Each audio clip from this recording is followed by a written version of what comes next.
kelinni otasi o'z ixtiyori bilan kelinga ba'zi hadiyalarni ulashishligi durustligi tushuniladi. O'zi berayotgan ekan, boshqa ekan, muammo yo'q. Hozir so'rab olinyapti. Kuyov bola so'rayapti. Mana meni o'zimga shikoyat qilgan bir odamning gapi. Qoraka deydilar. Qizim turmushga chiqdi, xursand bo'ldik.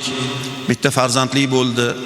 Keyin yozda tug'ilganligi uchun bo'yniga issiqliklar toshib ketaverdi.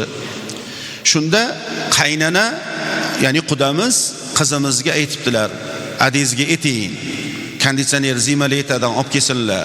Menga kerak emas, o'zinglarning uyinglarda turadi, debdilar. Endi bu kishi ota aytayapti.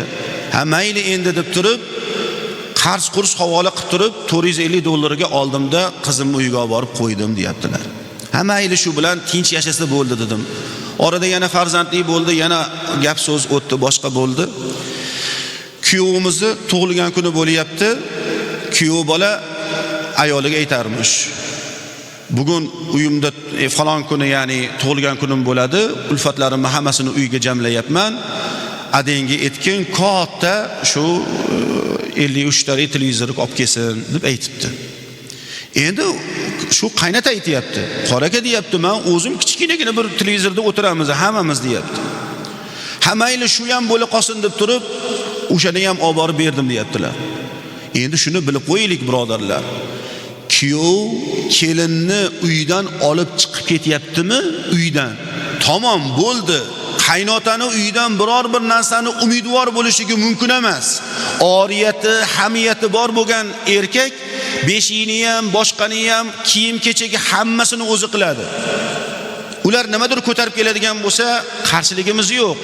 Omadini bersin, lekin unga yuklab, falon qilib kelsin, piston qilib kelsin deyish yo'q. Qaraylik qanchalik mashaqqat bo'lib ketyapti.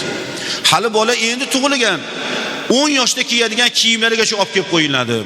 Bu darajada bo'lmasligi kerak-da. Xudolarga ham, ayollarimizga ham shu gap.